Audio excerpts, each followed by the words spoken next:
आज हम कुछ न्यूमेरिकल प्रॉब्लम्स डिस्कस करने वाले हैं कैपेसिटर से रिलेटेड। जैसे मैंने एक सर्किट डायग्राम दिया हुआ है, हमें क्या निकालना है, charge appearing on each of the 3 capacitors. हमारे पास 3 कैपेसिटर्स हैं।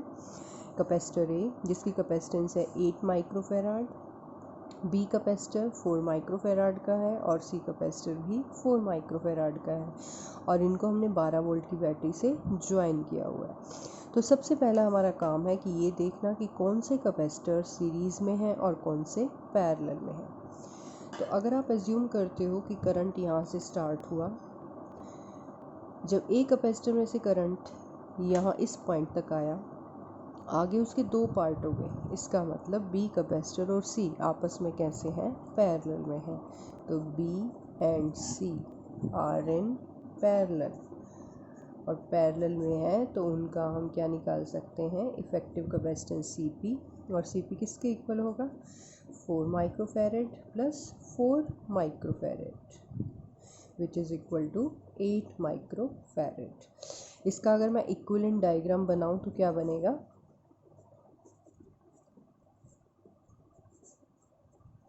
इक्विवेलेंट डायग्राम का मतलब जितना हमने सॉल्यूशन कर लिया उसके बाद हमारे पास क्या सिचुएशन है।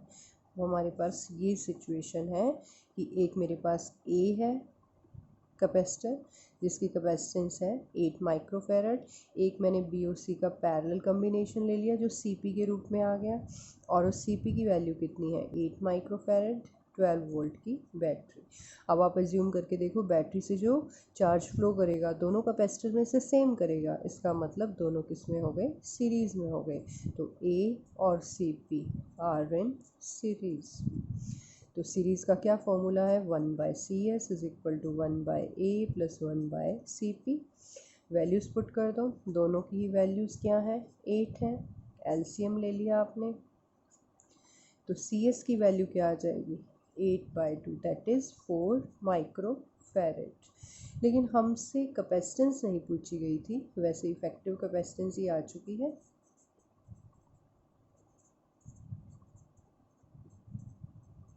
हमसे पूछा गया था कि हर एक कैपेसिटर के ऊपर कितना चार्ज आएगा।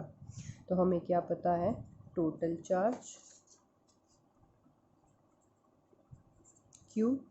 Q किसके इक्वल होता है, total potential into total capacitance. Total potential है 12 वोल्ट का, टोटल कैपेसिटेंस कितनी आई 4, तो कितना हो गया 48 माइक्रोफैराड था। तो हम क्या लिखेंगे, माइक्रो कूलम चार्ज। ये तो है टोटल चार्ज। अब हमें सेपरेटली निकालना है कि सबके ऊपर कितना चार्ज होगा, क्योंकि हम ये जानते हैं कि सीरीज़ में चार्ज की वैल्यू सेम होती है। तो इसका मतलब जितना चार्ज ए के ऊपर आया उतना ही सीपी के ऊपर आना चाहिए। लेकिन सीपी कहाँ से आया था, ये तो 2 कैपेसिटर्स का कम्बिनेशन था और हमें पता है कि पैरेलल में तो पोटेंशियल सेम रहता है लेकिन चार्ज क्या हो जाता है, डिवाइड। इसका मतलब हम कह सकते हैं चार्ज ऑन ए वो तो यही रहेगा, but charge on B and C कितना रहेगा, क्योंकि दोनों की कैपेसिटेंस सेम है तो चार्ज का इक्वल डिवीज़न हो गया। दैट मीन्स दोनों को चार्ज मिलेगा 24 माइक्रोकूलम ईच। अब हम सॉल्व करते हैं नेक्स्ट प्रॉब्लम। इस टाइप का हमें सर्किट डायग्राम दिया हुआ है जिसमें 3 कैपेसिटर्स हैं, C1, C2 एंड C3 और हमें 2 पॉइंट्स दिखा रखे हैं डायग्राम में, P और Q। अब हमें निकालनी है टोटल कैपेसिटेंस। तो सबसे पहला हमारा काम क्या होना चाहिए कि हमें यही चेक करना है कि कौन से कैपेसिटर सीरीज़ में है और कौन से पैरेलल में। तो अब आप देख सकते हो, ध्यान से देखो, सभी कैपेसिटर्स की 2-2 प्लेट्स हैं। C1 की फर्स्ट प्लेट ऑफ C1। अब ये देखो, ये कैपेसिटर C2 है, इसकी सेकंड प्लेट P से अटैच्ड है, C1 की फर्स्ट प्लेट भी P से जुड़ी हुई है, तो हमने लिखा सेकंड प्लेट ऑफ C2। अब C3 की देखो 2 प्लेट्स हैं, फर्स्ट प्लेट और सेकंड प्लेट।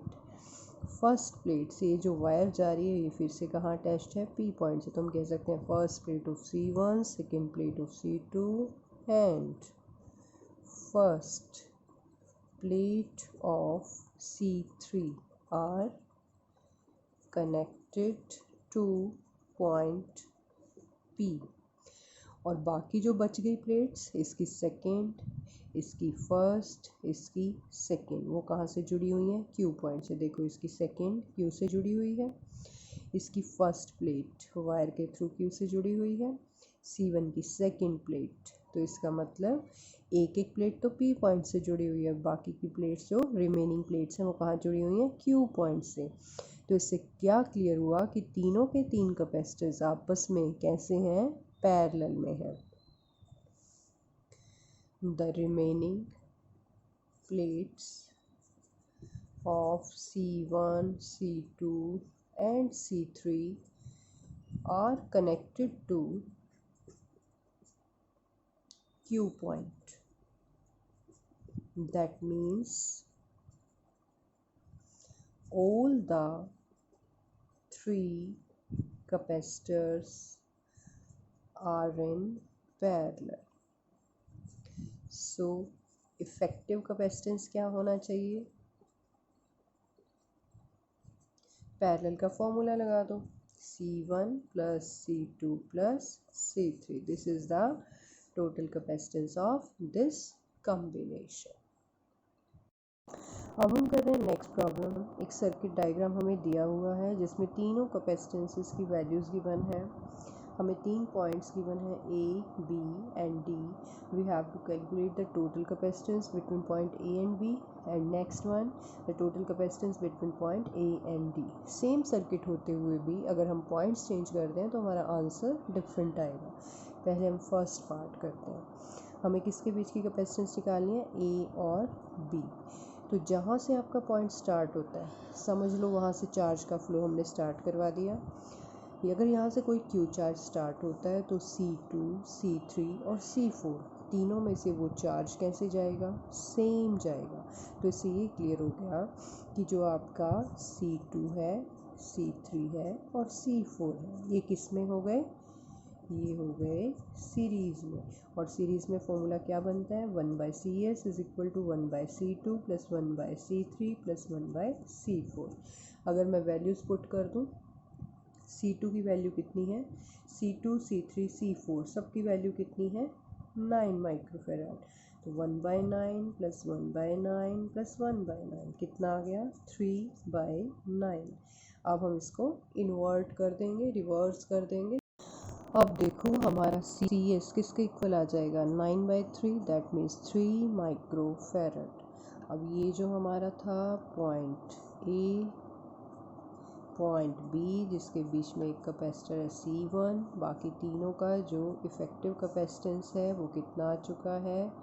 CS। अब आप देख सकते हो कि जो C1 है it is parallel to CS, तो इफ़ेक्टिव कैपेसिटेंस क्या आ जाएगी पैरेलल कॉम्बिनेशन से? Cp is equal to C1 plus CS, that means C1 की वैल्यू 3 माइक्रोफेराड, CS भी कितना आया? 3 माइक्रोफेराड। टोटल आंसर आ गया 6 माइक्रोफेराड। अब हम बात करते हैं सेकेंड पार्ट की, जिसमें हमने किसके बीच की कैपेसिटेंस निकालनी थी? पॉइंट A और D। पॉइंट A और D के बीच में कितने कैपेसिटर्स हैं? इस साइड देखें तो C1 और C4 और दूसरी साइड देखें तो C1 और C3। अगर मान लेते हैं पॉइंट A से कोई चार्ज फ्लो करना स्टार्ट करता है तो वो C1 और C4 में से सिमिलर जाएगा और C2 और C3 में से सेम जाएगा। इसका मतलब हुआ कि C1 और C4 सीरीज़ में हो गए, C2 और C3 भी क्या हो गए? सीरीज़ में। इनका इक्विवेलेंट डायग्राम देख लो। हमने ये पॉइंट A ले लिया, पॉइंट A से स्टार्ट करें तो पहले C1 आता है, फिर कौन सा आता है? C4। C4 के जस्ट बाद आ गया पॉइंट D। अब पॉइंट A से इस साइड से दूसरे वे से स्टार्ट करो तो कौन सा कैपेसिटर आ रहा है? C2, नेक्स्ट C3 और बाद में कौन सा पॉइंट आ रहा है? D। तो ये हमारा इक्विवेलेंट डायग्राम हो गया। इससे क्लियर हो रहा है कि अगर पॉइंट A से कोई चार्ज स्टार्ट होता है तो उसके दो पार्टीशन हो गए, एक इस वे से जाएगा और एक दूसरे पाथ से जाएगा। इसका मतलब C1 और C4 सीरीज़ में, C1 and C4 are in series. तो इनकी टोटल इफेक्टिव कैपेसिटेंस क्या होगी, reciprocal 1/C1 plus 1/C4। C1 की वैल्यू कितनी थी 3, C4 की वैल्यू 9। सॉल्व कर लो इसको, ये हो गया 4/9, तो CS कितना आ गया 9/4 माइक्रो फैरेड। अब अगर देखें तो C2 and C3 are in series, तो सीरीज में 1/CS डैश निकाल लो। C2 C3 दोनों की वैल्यू 9 थी, ये कितना आ गया 2/9, तो CS डैश कितना आ गया 9/2 माइक्रो फैरेड। अब इन दोनों के नाम का क्या आ गया CS, और नीचे जो हमने सीरीज कम्बिनेशन निकाला क्या आ गया CS डैश। इसका मतलब CS और CS डैश एक दूसरे के क्या आ गए, पैरेलल में आ गए। तो पैरेलल का फॉर्मूला लगा दो, CS plus CS dash, CS की वैल्यू 9/4, CS डैश 9/2, एलसीएम 4, ये कितना आ गया ऊपर 18, ये आ गया आपका 7/4 micro farad. This is the answer. अब हमें एक सर्किट डायग्राम दिया हुआ है, बहुत सारे कैपेसिटर्स लगे हुए हैं, सबकी वैल्यू दी हुई है। जितनी भी मैंने ये डिजिट्स लिखी हुई हैं ये कैपेसिटेंस हैं और यूनिट है माइक्रो फैरेड। हमें क्या निकालना है, पॉइंट ए और बी के बीच का टोटल कैपेसिटेंस। तो फिर से आप स्टार्ट करो, जो एंड पॉइंट्स है वहीं से हम स्टार्ट करते हैं। मान लो पॉइंट ए से कोई चार्ज स्टार्ट हुआ, तो कुछ चार्ज इधर गया, कुछ दूसरे पोर्शन में गया, तो इसका मतलब ये पूरी ब्रांच और दूसरी ब्रांच एक दूसरे के क्या हो गए, पैरेलल में। चलो फिर से प्रोसीड करो, यहाँ तक जो चार्ज पहुँचा फिर से उसका पार्टीशन हो गया। अगर चार्ज 6 माइक्रोफैराड में जाता है तो 6 और 12 में कोई पार्टीशन नहीं हो रहा, इसका मतलब 6 और 12 एक दूसरे के क्या आ गए, सीरीज़ में आ गए। तो हम सबसे पहले इसी को सॉल्व करते हैं। 6 microfarad and 12 microfarad are in series. तो सीरीज़ में क्या फॉर्मूला लगता है, रेसिप्रोकल का आप सम कर देते हो, एलसीएम ले लेते हो और उसको रिवर्स कर देते हो, तो कितनी वैल्यू आ गई 4 माइक्रो फैरेड। इसका मतलब 6 और 12 की जगह तो हम 4 माइक्रो फैरेड लिख सकते हैं। अब इस साइड आओ, 8 को क्रॉस करके जब हमारा चार्ज यहाँ तक पहुँचा तो 2 और 2 एक दूसरे के क्या जा रहे हैं, पैरेलल में। चार्ज का क्या हो गया, पार्टीशन, तो हम लिख सकते हैं 2 microfarad is parallel to 2 microfarad. तो इनका इफेक्टिव कॉम्बिनेशन क्या होगा, CP। पैरेलल में तो सीधा एडिशन करते हैं हम, तो इसका मतलब CP की वैल्यू क्या आ जाएगी 4 माइक्रोफैराड। तो दो कॉम्बिनेशन हमने निकाले। अब हम इसका इक्विवेलेंट डायग्राम बना सकते हैं। ये पॉइंट A है, इसके बाद था हमारा एक कैपेसिटर 1 माइक्रोफैराड का, 4 को हमने अभी कुछ चेंज नहीं किया। 6 और 12 का एडिशन कितना आया था 4। ये पॉइंट आ गया B, इधर 8, नीचे 2 और 2 का सम हमने कितना लिखा था 4, और ये आ गया हमारे पॉइंट B से कनेक्टेड। ये हो गया हमारा इक्विवेलेंट डायग्राम। अब हमारा अगला स्टेप यहीं से स्टार्ट होगा। अब हमें देखना है कि जो चार्ज यहाँ से एंटर हुआ वो दो पार्ट्स में डिवाइड हो गया, तो इसका मतलब ये दोनों 4 और 4 एक दूसरे के क्या हो गए, पैरेलल में। तो 4 microfarad is parallel to 4 microfarad, तो CP डैश किसके इक्वल आएगा 4 + 4 दैट मीन्स 8 माइक्रोफैराड। अब जो चार्ज इधर जाएगा वो 8 और 4 में से सेम जाएगा, कोई पार्टीशन नहीं है, कोई डिवीज़न नहीं हुआ, तो इसका मतलब 8 microfarad and 4 microfarad are in series. Series में रेसिप्रोकल का एडिशन करते हो आप, कितना आ गया 3/8, तो CS डैश की वैल्यू क्या आ जाएगी 8/3 माइक्रोफैराड। अब सिचुएशन क्या है, ये पॉइंट A है, ये 1 माइक्रोफैराड है, 4 और 4 का कम्बिनेशन तो आपने 8 के रूप में निकाल लिया। दूसरी साइड देखो 8 और 4 का कम्बिनेशन 8/3 के रूप में निकाल लिया। ये पॉइंट B।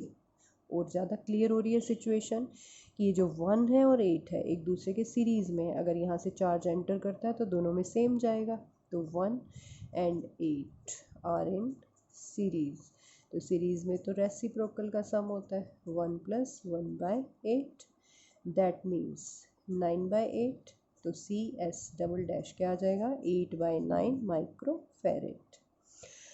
अब सिचुएशन क्या है कि ये पॉइंट ए है, यहाँ पे 8/3 है, इस साइड क्या आ गया 8/9, ये आपका पॉइंट बी। अब आपको क्लियर हो रहा है कि पॉइंट ए से कोई चार्ज एंटर करेगा वो दो पार्ट्स में डिवाइड हुआ, तो दो पार्ट्स में डिवाइड हुआ तो ये दो पार्ट्स आपस में कैसे हुए, पैरेलल में हुए, मींस 8/3 इज़ पैरेलल टू 8/9, तो सी पी निकाल लेंगे हम। क्योंकि हम सी पी दो बार पहले निकाल चुके हैं तो सिंबल थोड़ा थोड़ा चेंज कर देते हैं। अब हम क्या करेंगे 8/3 में 8/9 को ऐड कर देंगे, एलसीएम कितना आया 9, 24 + 8, सी पी डबल डैश किसके इक्वल आ चुका है 32/9 microfarad. This is the effective capacitance of this combination.